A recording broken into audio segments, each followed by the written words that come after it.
వస్తుంది.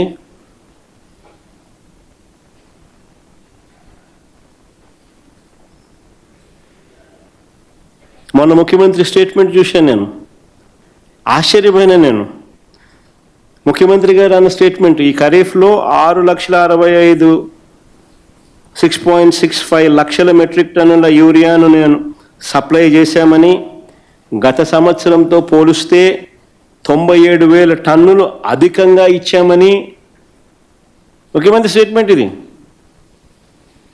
ఈ ఖరీఫ్లో 6.65 లక్షల మెట్రిక్ టన్నుల యూరియాను సప్లై చేశామని, గత సంవత్సరంతో పోలిస్తే 97,000 టన్నులు అధికంగా ఇచ్చామని చంద్రబాబు గారు మొన్ననే ప్రెస్ మీట్లో చెప్పారు. ప్లే చేయమని ఒకసారి ఆయన అన్న మాటలు కూడా. 3 లక్షల టన్నులతో ఓల్డ్ బ్యాలెన్స్ ఉంది. దాంతో కలిపి ఇప్పటికి 6,65,000 మెట్రిక్ టన్నులు యూరియా అందుబాటులో పెట్టాం. గత సీజన్తో పోల్చుకుంటే ఈరోజు ఈనాటికి 97,000 మెట్రిక్ టన్నుల యూరియా అధికంగా సరఫరా చేశాం. రైతులకి మొత్తం యూరియా కూడా చేరింది.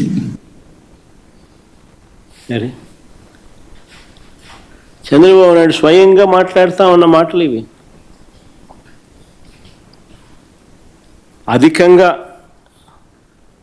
పాత బ్యాలెన్స్ కాక 3 లక్షల టన్నుల పాత బ్యాలెన్స్ కాక 6,65,000 టన్నుల యూరియాను సప్లై చేశామని, గత సంవత్సరంతో పోలిస్తే ఇది 97,000 టన్నులు అధికంగా ఇచ్చామని ఏకంగా ముఖ్యమంత్రి చెప్తా ఉన్న మాటలు ఇవి.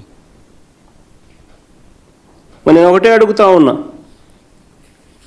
మా చంద్రబాబు నాయుడు గారు చెప్తా ఉన్నట్టుగానే ఈ మాదిరిగానే సప్లై జరిగి ఉండింటే, ఈ మాదిరిగా రైతులకు అంది ఉండింటే, ఈ మాదిరిగా రైతులు రోడ్డెక్కే పరిస్థితి ఎందుకు వచ్చింది?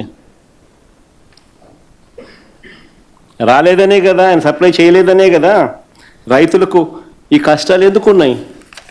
రైతుల చేతిలో యూరియా రాలేదు కాబట్టే కదా ఈ పరిస్థితి ఎందుకు వచ్చింది రాష్ట్రంలో. కారణం ఆర్బీకేలను నిర్వీర్యం చేశారు, ఈ క్రాప్ వ్యవస్థను నిర్వీర్యం చేశారు, పిఎస్సీలను నిర్వీర్యం చేశారు,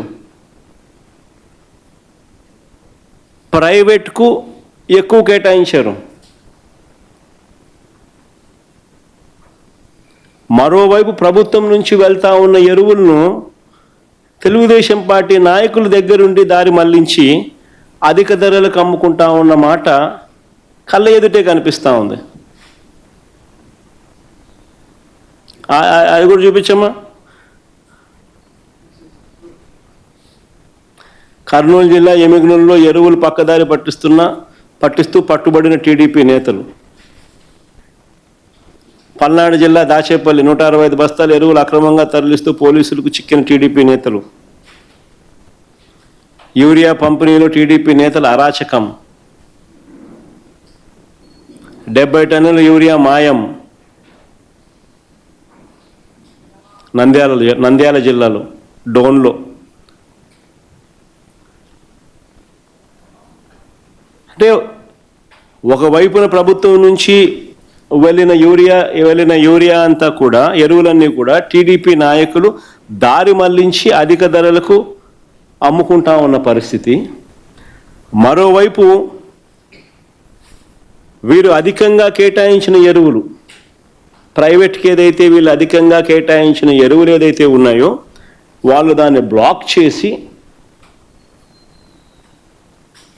బస్తా ఏకంగా 267 రూపాయలు బస్తా యూరియా ఉంటే దానికన్నా 200 రూపాయలు అధికంగా, 250 రూపాయలు అధికంగా దాన్ని బ్లాక్ చేసి స్కేర్సిటీ క్రియేట్ చేసి బ్లాక్లో అమ్ముతా ఉన్న పరిస్థితి. ఇలా బ్లాక్ మార్కెట్లో ఎరువులు అమ్మడం ద్వారా చంద్రబాబు నాయుడు గారు దీన్ని ప్రోత్సహించడం ద్వారా డైరెక్ట్గా భాగస్వామి కావడం వల్ల దాదాపుగా 200 నుంచి 250 కోట్ల రూపాయల స్కామ్ ఇది.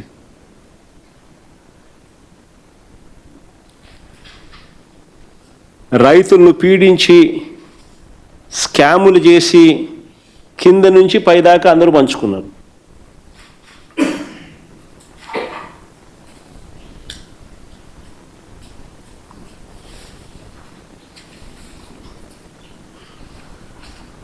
నేను అడుగుతా ఉన్నా, మా ప్రభుత్వ హయాంలో ఇలాంటి అక్రమాలు ఎందుకు జరగలేదో తెలుసా?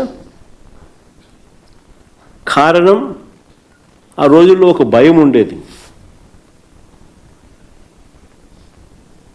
తప్పు చేయాలి అని అంటే భయపడేవాళ్ళు.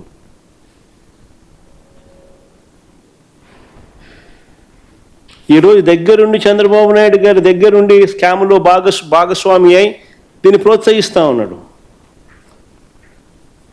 పైపైన మాటలు మాట్లాడతారు, తూతూ మంత్రాలే చేస్తారు తప్ప ఎక్కడా చిత్తశుద్ధితో తనిఖీలు ఉండవు.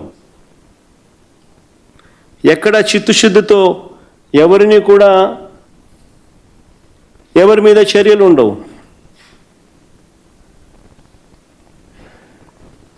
మా ప్రభుత్వ హయాంలో కలెక్టర్లతో ఎస్పీలతో జరిగే నెల జరిగేది వీడియో కాల్. ఎస్పీలకు కలెక్టర్లకు మ్యాండేట్ ఇచ్చేవాళ్ళం. బ్లాక్ మార్కెటింగ్ అనేది కనిపిస్తే మీ ఉద్యోగాలు పోతాయని.